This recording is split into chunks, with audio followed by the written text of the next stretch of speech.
Hello and welcome back to another episode of Tash Teaches.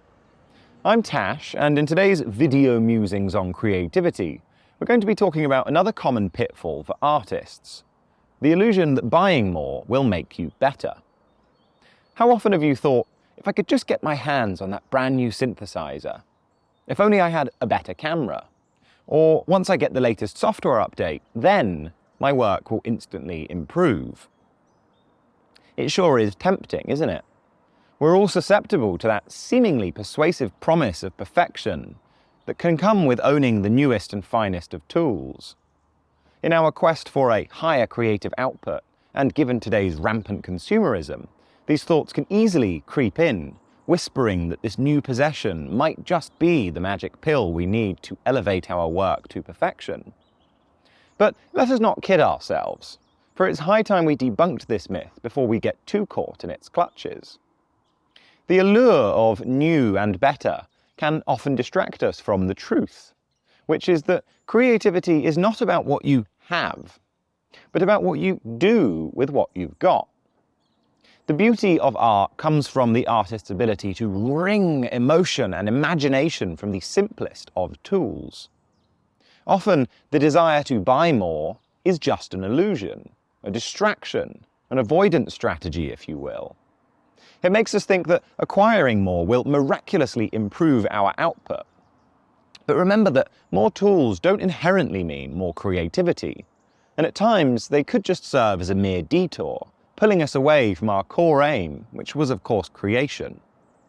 Yes, there is a certain allure to owning a brand new $3,000 guitar, or the latest and greatest in 8K video technology. It might give you more buttons, more dials, more options, more features to play with. But understand that better tools won't make you a better artist. Your creativity is not shackled by the tools that you own, but how you use them. Rather than relying on tools for our creativity, we can use our creativity to leverage the tools we already have. Sometimes limitations can serve as catalysts for creativity.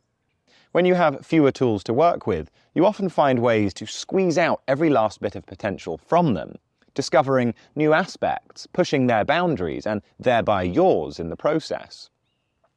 Now, I'm not saying that better equipment is unnecessary.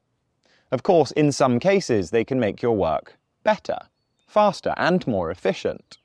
But they are not the only way to get there, and definitely not the healthiest of starting points. Investing in your craft, yes, but shrouding yourself in surplus? Perhaps no. We must learn to discern need from want. Let's invest wisely, and more importantly, let's invest in ourselves, constantly honing our skills, plunging deeper and deeper into our craft, and exploring our innate creative skills. Increase and improve your knowledge, for that is something that will never be obsolete, unlike a piece of new and shiny gear 2 years down the line. So, instead of the latest, flashiest, fanciest tools on the market, why don't we take time to examine, appreciate, and truly exploit the tools that we already have?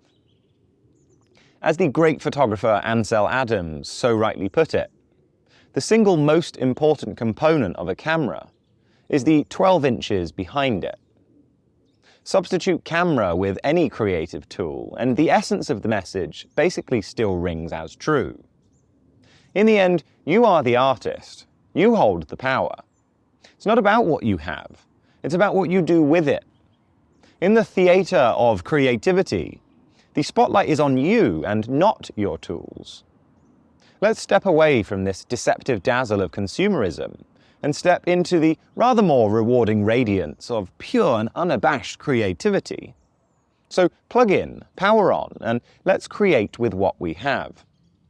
As always, happy Friday, and more importantly, happy creating.